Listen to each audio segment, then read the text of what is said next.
काय सगळे जमलेत म्हणजे शेवटी गाडी माझ्यावरच घसरते. अरे नानू, तुझी बाजू घ्यायला मोनिका आली आहे ना. हल्ली बरेच जण आहेत नानू अम्माच्या बाजूने उभे राहणारे. काय म्हणे तुला स्वेटर दिलाय?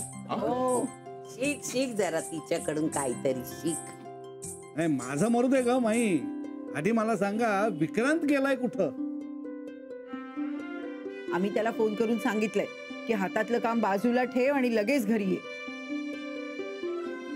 मी चांगला खडसावलाय त्याला. निघालाच आहे तो हॉस्पिटल मधून. नाही पण बराच वेळ लागला नाही. अरे त्याला काहीतरी काम निघालं असेल. नाही पण त्याचाही पत्ता नाही आणि मोनिकाचाही पत्ता नाहीये. मोनिका कुठे आहे?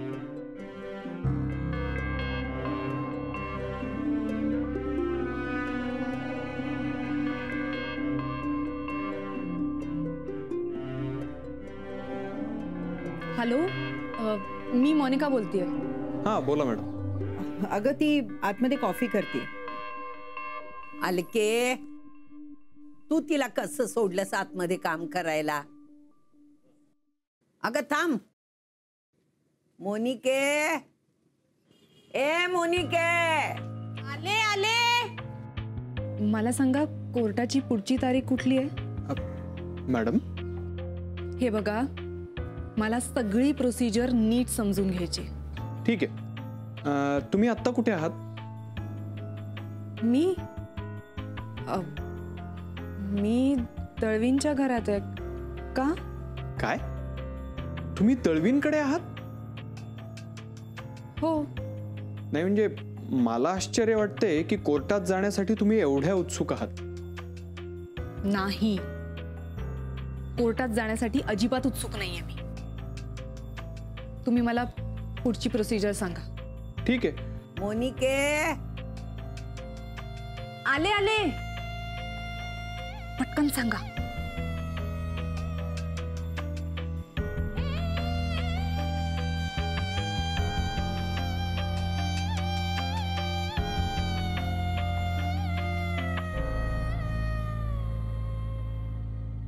ओके. गरम गरम कॉफी. अरे अरे अरे अरे. तू बस, मी देते सगळं. तू बस. बस बाळा, ये इकडे बस. सांभाळ सांभाळ. हात ठेवा पडेल. बस बस बस. अरे वा, प्रकाश. इतके दिवस सगळ्यांसाठी काहीच नाही ना करता आलं, म्हणून म्हणलं आज कॉफी करूया गरम गरम. वा, भरून दिली. झकास झालेली कॉफी, एक नंबर. गेली कोणी? पण काय माहिती का, नुसतं कॉफी असं म्हटलं ना तरी जागरण करायची कपॅसिटी 2-4 तासांनी वाढते माझी. काल किती वाजता आलास? 1 वाजता. एवढा उशीर नाही झाला. नाही नाही, 11:30. त्याची जरा थोडा. दादा दादा असू देत रे, मी आहे तुझ्या बरोबर. आता बाळ आल्यानंतर हे उशिरा येणं एकदम बंद. काय झालं? काही नाही. अरे मी तिला आता सांगत होते, लग्न आत्ता नकोय. आता मला फक्त करिअरवर कॉन्सन्ट्रेट करणारी मानसी हवी आहे. I don't want to lose you. अरे बापरे, इथे सुद्धा हेच सुरू आहे का? म्हणजे काय, लग्न ह्या विषयाची काही साथ वगैरे आली की काय लोकांमध्ये? प्लीज मला आता तरी ह्या विषयावर काही डिस्कशन नकोय. तू इथे असेपर्यंत कुणीही तुझ्या मनाविरुद्ध लग्नाविषयी काहीही बोलणार नाही. थँक्यू आत्या. मी हे कंप्लीट करून देते.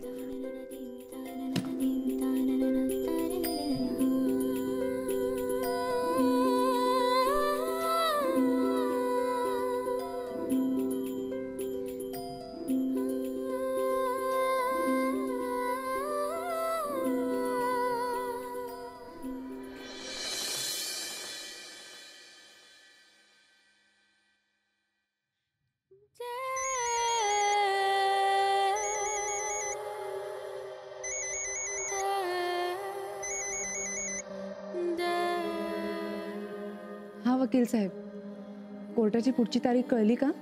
ते कळेलच, पण त्याआधी मला तुम्हाला एक महत्वाची गोष्ट सांगायची होती. हा बोला ना. हे बघा, एकदा का तुम्ही म्युच्युअल डिव्होर्सवर सही केली की प्रोसिजरनुसार मिळेल त्या तारखेला तुम्हाला कोर्टात हजर राहावं लागेल. आपल्या बाजूनं त्यात कुठलीही दिरंगाई होता कामा नये. गेल्या वेळेला मी मुद्दाम गेले नव्हते असं नव्हतं.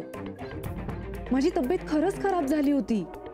इनफॅक्ट मी कोर्टात यायलाच निघाले होते आणि मी त्याच्यानंतर हॉस्पिटलाइज झाले होते. वाटल्यास तुम्ही माझ्या नवऱ्याला विचारू शकता. म्हणजे आपल्या केसमधली जी विरोधी पार्टी आहे तुम्ही त्यांना विचारून घेऊ शकता. ते सुद्धा हेच सांगतील. मॅडम, मी गेल्या वेळेचं म्हणत नाहीये, त्यावेळेसची सिच्युएशन समजून घेऊ शकतो आम्ही. पण काल तुम्हीच फोनवर म्हणाला होतात की मी कोर्टात यायला उत्सुक नाही, त्यावरून म्हणतो. हे बघा, जर तुम्ही कोर्टात यायला टाळाटाळ केली तर ते तुमच्याच अगेन्स्ट जाऊ शकतं.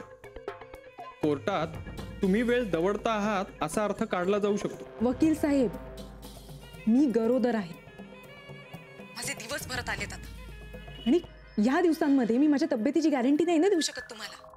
आणि मुळात कोर्टाची तारीख पुढे कशी ढकलायची हा विचार करत बसायला माझ्याकडे वेळ नाहीये. हे बघा, मला ऑलरेडी फक्त डिलिव्हरीचं टेन्शन आलंय. माझ्याकडे दुसरा कुठलाही विचार करायला आता वेळ नाहीये. I understand. मी मात्र तुम्हाला संभावित धोक्याची कल्पना दिली.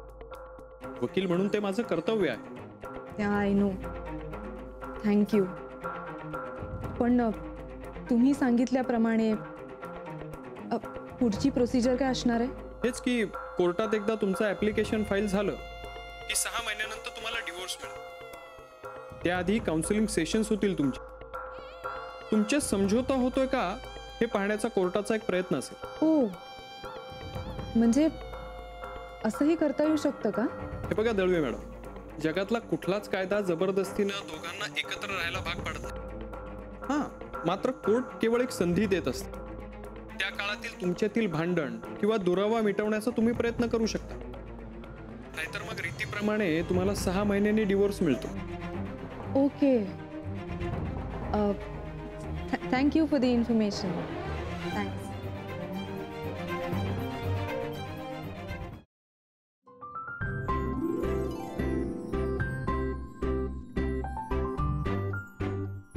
एक्सक्यूज मी मॅम, तुमच्यासाठी हा बुके आलाय. बुके माझ्यासाठी? नुसता बुके नाहीये, त्याच्याबरोबर एक कार्ड आहे आणि त्याच्यावरती शायरी पण लिहिलेली आहे. सॉरी हा मॅम, मी चुकून वाचलं. बघू.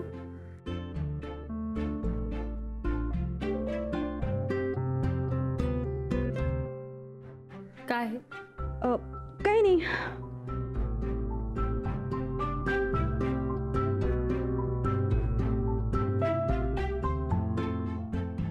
मानसी, मानसी, ते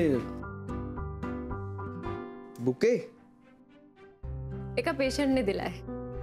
अरे वा, बघू.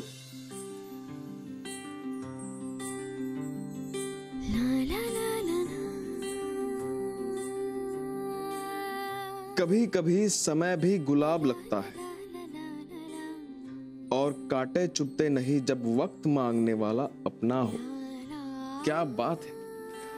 आमच्यासाठी कधी कोणी साधी चारोळी सुद्धा लिहिली नाही आणि काही लोकांसाठी शायरी लिहिली जाते. वा.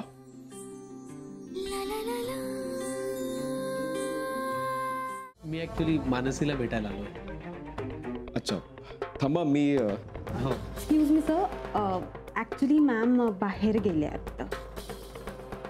हो का?